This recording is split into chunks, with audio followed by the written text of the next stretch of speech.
चंदेरी का किला आज भी राजपूतों के शौर्य और राजपुतानियों के जौहर की गाथा गाता है।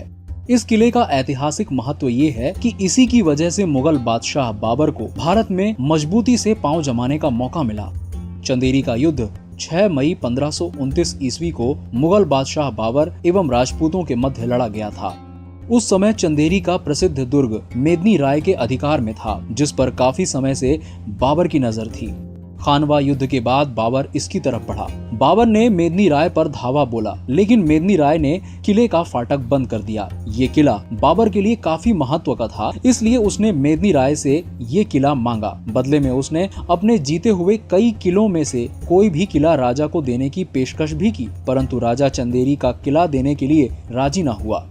दरअसल नगर के सामने 230 फीट ऊंची चट्टान पर चंदेरी का दुर्ग बना हुआ था। ये स्थान मालवा तथा बुंदेलखंड की सीमाओं पर स्थित होने के कारण से महत्वपूर्ण था।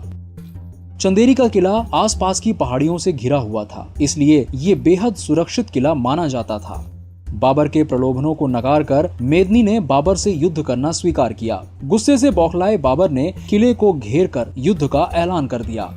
दरअसल बाबर की सेना में हाथी, तोपें और भारी हथियार थे, जिन्हें लेकर उन पहाड़ियों के पार जाना बेहद कठिन था और पहाड़ियों से नीचे उतरते ही चंदेर के राजा की फौज का सामना हो जाता।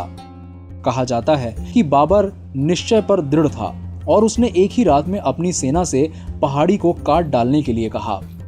बाबर की सेना ने एक ही रात में एक पहाड़ी को ऊपर से नीचे तक काट कर एक ऐसी दरार बना डाली, जिससे होकर उसकी पूरी सेना और हाथी और तोपें ठीक किले के सामने पहुंच गईं।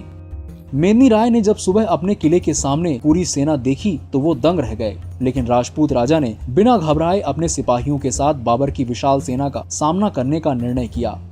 बौखलाए बाबर ने किले के चारों ओर से इस तरह हमला किया कि राजपूतानियों ने अपनी अस्मत बचाने के लिए जौहर किया और राजपूत केसरिया बाना पहनकर मैदान में कूद पड़े और वीरता पूर्वक लड़कर सब के सब वीरगति को प्राप्त हुए और किले पर बाबर का अधिकार हो गया।